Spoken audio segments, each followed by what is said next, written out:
Hello and welcome to 12 Commerce students. Today in this class, I will explain to you the qualities of a good leader. As you can see, I have written the qualities of a good leader. Now, a good leader should possess certain good qualities. A good leader should possess certain good qualities. What are those expected qualities from him that I will explain to you one by one. First and foremost thing is that a good leader should be intelligent. So intelligence is the first requirement. Intelligence. This is the first requirement. A good leader should be intelligent enough to take the right decisions at the right time in the interest of the organization.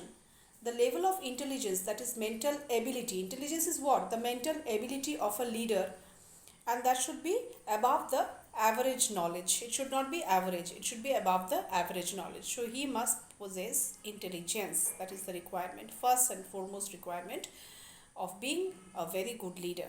Second is sense of judgment.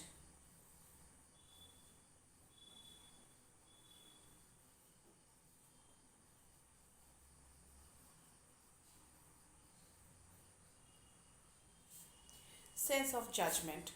A leader should be a master of human psychology. He should possess the skill of understanding human behavior, human emotions, human sentiments, etc. He should be able to judge these type of feelings. So he should possess a good sense of judgment. Next is vitality and endurance.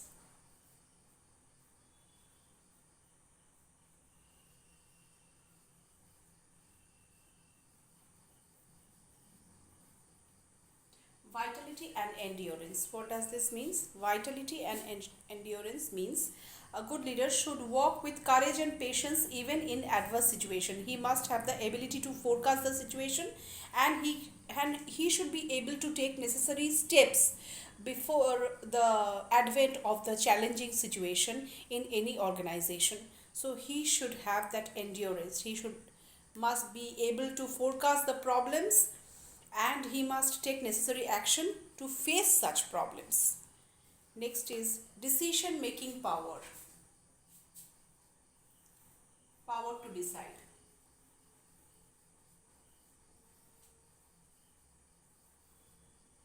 Power to decide. He must have the power to decide. The leader must have the power to take decisions according to the changing circumstances. The decisions must be taken at the right time after giving careful thought about the internal and external factor, and also he should take into consideration the consequences of such decisions. So he must have the capability of taking right decisions and right times, knowing the consequences. Next is self confidence.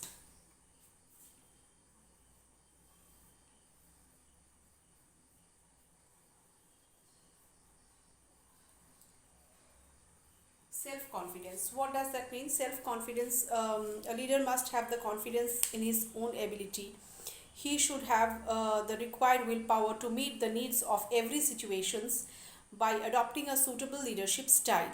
So he must have that willpower. He must have that guts to meet the needs of every employee at every situation. He must be confident enough to so that his willpower becomes strong and people could depend upon him. Next is communicative skill.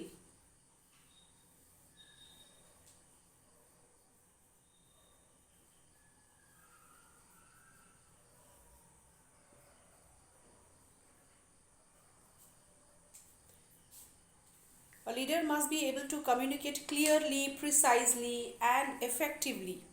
He should have the knowledge about various methods and channels of communication.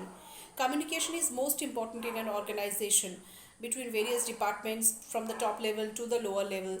So a leader must have that communicative skills. Able to he must have that ability to discuss everything precisely, clearly to everyone in the organization. So this communicative skill he must possess. That is also a quality of a good leader. Next is Motivating skill. His nature must be of motivating nature. So, motivating skill.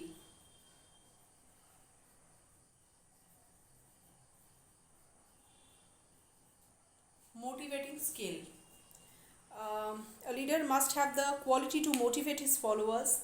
The followers would get inducement from his personality and behavior. A successful leader enthuses his subordinates to discharge their functions properly according to the need of the organizations. So he must able to he must be inducive in nature. He must able to influence. He must able to induce his subordinate and employees so that they put their best efforts towards the success of the organization, towards the success of the objectives and goals, fulfilling the goals of the organization. Next is responsibility.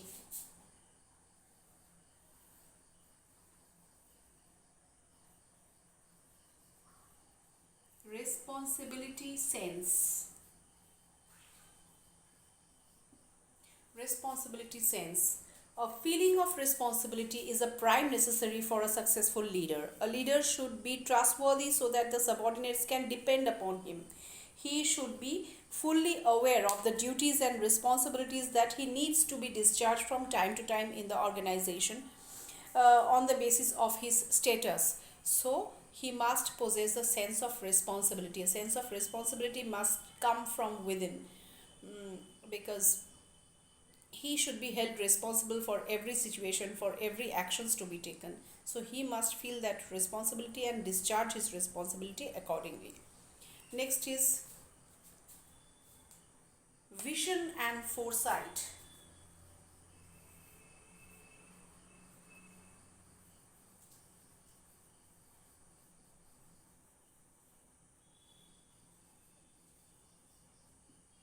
Vision and foresight.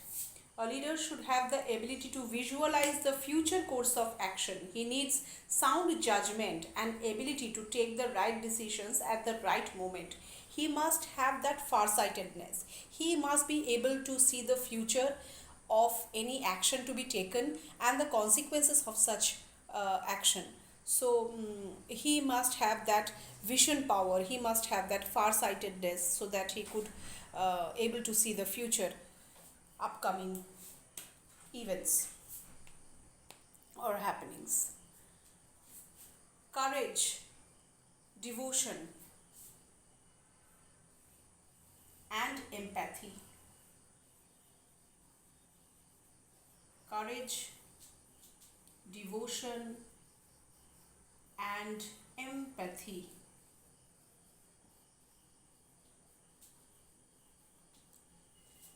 So this is the 10th and the last quality that a leader should possess. A leader must have the courage and tact and devotion towards his work. He should be honest and sincere and fair in his dealings. He should be impartial in nature with his subordinates. He should have that empathy. A leader should have the ability to look things from the points of the viewpoint of others also. He should have the capacity to appreciate others, to praise others, to praise others' work, to accept others willingly and cordially. So these are the qualities. These are the qualities an ideal leader should possess. Apart from these, many other qualities we have like technical competence, personal abilities, analytical capacity, human relation attitude. Many other qualities are there, but you should focus your answer within these points, because these are enough points that is to be written while you are asked, if you are asked the question qualities of a good leader. I think these points are enough if you add them. So today up till this. In my next video I will come up with another topic of leadership, that is different leadership styles. You will get to know about different types of leadership. Till then, thank you.